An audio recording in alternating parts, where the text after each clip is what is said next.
السلام علیکم ورحمۃ اللہ وبرکاتہ۔ ناظرین اکرام، نماز تہجد یعنی کہ تہجد کی نماز اور درود ابراہیمی، یہ دونوں چیزیں انسان کی زندگی کیسے بدلتے ہیں، تھوڑی سی اسی موضوع پر میں آج کی اس ویڈیو میں آپ کے سامنے گفتگو کروں گا۔ توجہ کے ساتھ ضرور سماعت فرمائیں۔ دیکھیے، تہجد کی جو نماز ہے نا، یہ اللہ تبارک و تعالی کی محبوب نماز ہے، پسندیدہ نماز ہے، اللہ تبارک و تعالی کی لاڈلی نماز ہے۔ ایک آپ اس بات سے اندازہ لگا سکتے ہیں کہ کسی وقت میں یہ تہجد کی نماز فرض تھی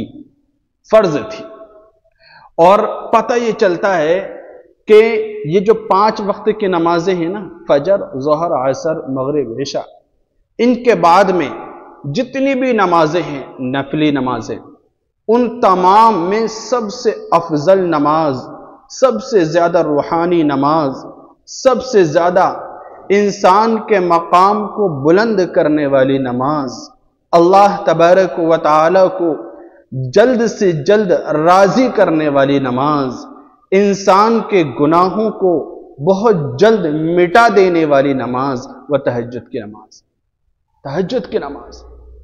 اور آپ یہ سوچئے کہ جو تہجد کا وقت ہے نا، وہ رات کا وقت ہوتا ہے، وہ بھی رات کا آخری حصہ، اور اس آخری حصے میں اللہ تبارک و تعالی خود بندوں کو پکار کر کہتا ہے، کوئی مانگنے والا ہے، کوئی طلب کرنے والا ہے، کوئی اپنی جھولی بھروانے والا ہے، کوئی اپنی گود بھروانے والا، کہ میں اس کو عطا کر دوں، اس کی مراد پوری کر دوں، اس کو شفا عطا کر دوں، اس کی ضروریات کو پورا کر دوں۔ اللہ تبارک و تعالی کی طرف سے خود اعلان ہو رہا ہوتا ہے، اور باقی تمام وقتوں میں بندہ خود مانگتا ہے، اللہ دے دے، اے اللہ فلاں چیز عطا کر دے، اے اللہ گناہوں کو مٹا دے، اے اللہ شفا عطا دے۔ اور وہ وقت ہے کہ اللہ تعالی خود کہہ رہا ہے۔ تو اتنا اہم وقت ہے تہجد کا، اور نماز تہجد اتنی فضیلت والی نماز ہے۔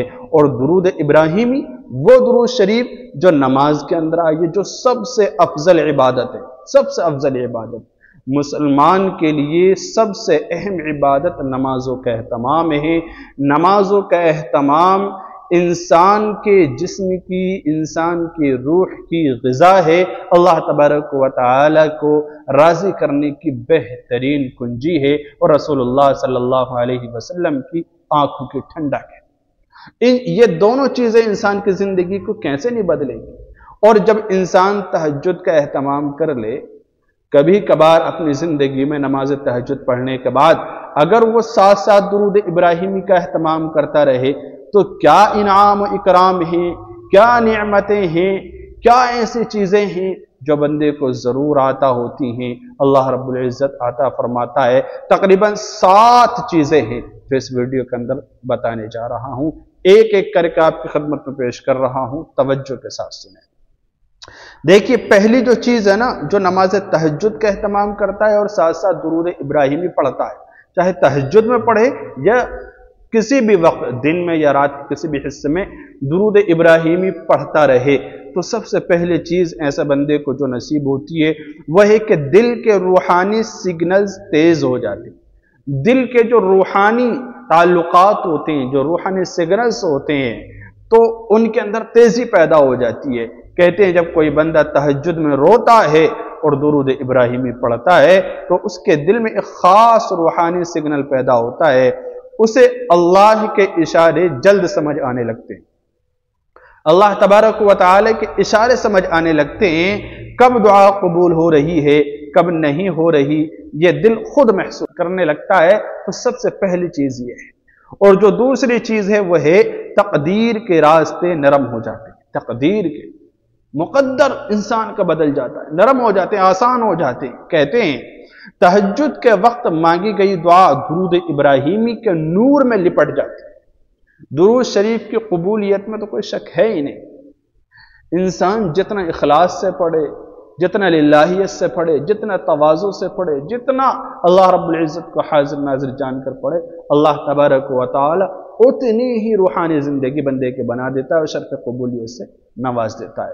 تو درود ابراہیمی کی برکت سے نماز تہجد اور دیگر عبادات بھی اللہ تبارک و تعالی قبول فرما لیتا ہے۔ اسی کو یہ کہہ رہے ہیں کہ جو تہجد کے وقت مانگی گئی دعائیں ہیں وہ درود ابراہیمی کے نور میں لپٹ جاتی ہیں، اور جب وہ دعا عرش تک پہنچتی ہے تو تقدیر کے دروازے بدلنے لگتے ہیں، کیونکہ اللہ تبارک و تعالی ان پر قبولیت کی مہر لگا دیتا ہے۔ ایسا لگتا ہے جیسے بند دروازے خود بخود کھلتے جا رہے ہیں، خود بخود کھلنے لگے۔ تو یہ دوسرا انعام ہے۔ اور جو تیسرا انعام ہے وہ ہے دل کے اندر غیبی طاقت اطمینان آ جاتی ہے۔ غیبی طاقت اطمینان یعنی اطمینانی قوت جو غیبی طور پر ہوتی ہے وہ دل کے اندر اللہ تبارک و تعالی پیدا کر دیتا ہے۔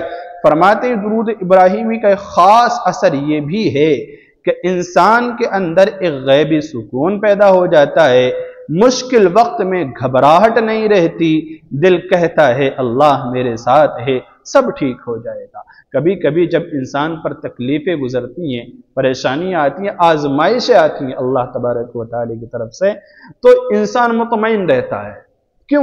کیونکہ اس کو اس بات کا یقین ہوتا ہے کہ اللہ میرے ساتھ ہے، اور یہ جو کچھ ہو رہا ہے یہ اللہ کی مرضی کے بغیر نہیں ہو رہا، اللہ تبارک و تعالی کی طرف سے ہو رہا ہے، مجھے آزمایا جا رہا ہے، اللہ میرے ساتھ ہے، اور میں ایک چھوٹا سا بندہ ہوں، میرا خالق میرا مالک اپنے بندے کو کبھی تکلیف میں نہیں دیکھے گا، یہ تو وقتی چیز ہے، یہ بہت جلد دور ہو جائے گی، پریشانیاں بھی ختم ہو جائیں گی، تکلیفیں بھی دور ہو جائیں گی، بیماریاں بھی ختم ہو جائیں گی۔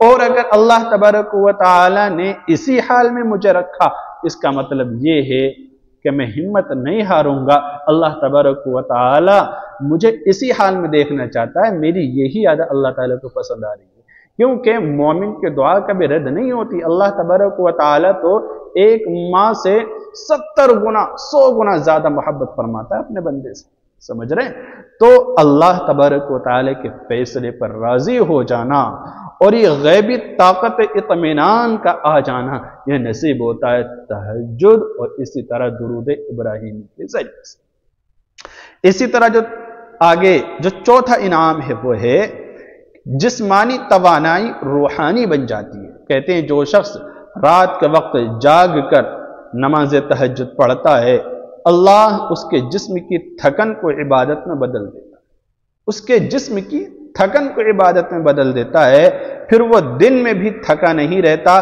بلکہ ایک خاص نورانی توانائی محسوس کرتا ہے جو عام لوگوں کو نہیں ملتی۔ یہ تہجد کی طاقت۔ انسان کے ذہن میں یہ بات آتی ہے میں رات کو اٹھوں گا تہجد پڑھوں گا تو نیند کیسے پوری ہوگی، جب نیند پوری نہیں ہوگی تو پھر پورا دن سست رہوں گا، کام کاج بھی نہیں کر پاؤں گا، ذمہ داری بھی نہیں سنبھال پاؤں گا۔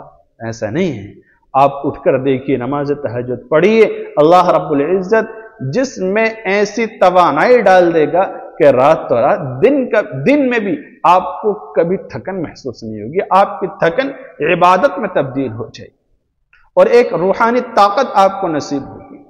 جب اللہ تعالی کی مدد آپ کے ساتھ ہو جائے تو پھر دوسری چیز کی کیا ضرورت ہے؟ کوئی ضرورت نہیں۔ تو جو بندے کی تھکن ہوتی ہے نا وہ عبادت بن جاتی ہے۔ تو اس چیز سے گھبرایا نہ کریں کہ نیند کیسے پوری ہوگی اور میں ذمہ داری کو نہیں سنبھال پاؤں گا، ایسا نہیں ہے، اللہ تبارک و تعالی مدد فرماتا ہے۔ اور پانچواں جو انعام ہے کہتے ہیں اللہ دل میں بات ڈال دیتا ہے۔ مطلب یہ سب سے عجیب و حسین حقیقت ہے کہ تہجد پڑھنے والا اور درود ابراہیمی کا عامل جب کسی معاملے میں الجھتا ہے نا تو اللہ خود اس کے دل میں صحیح فیصلہ ڈال دیتا ہے، اللہ تعالی رہنمائی فرماتا ہے، کیونکہ جب بندے کا تعلق اپنے خالق سے مضبوط ہو جائے گا، اپنے بڑے سے مضبوط ہو جائے گا، تو پھر اس کے نیچے جو بھی چیزیں ہیں نا، چاہے وہ کتنی بھی چیزیں ہیں، اس کے ماتحت اس کی ذمہ داریوں میں آنے والی چیزیں، وہ ساری کی ساری اس کا خیال رکھنے والی اور اسی طرح سے اس کی رعایت کرنے والی اور اپنے مالک کی فرما بردار بن جاتی۔ اور جب بندے کا تعلق اپنے ہی خالق سے، اپنے بڑے سے گڑبڑا جاتا ہے، الگ ہو جاتا ہے، تو پھر اس کے ماتحت اس کے نیچے جو چیزیں ہوتی ہیں، اس کے ذمہ داری میں جو چیزیں ہوتی ہیں وہ بھی پھر اس سے کٹنے لگتی ہیں، وہ بھی کٹنے لگتی ہیں، وہ بھی نافرمانی کرنے لگتی ہے۔ یہ اصول ہے۔ اسی طرح سے جو اگلا انعام ہے نا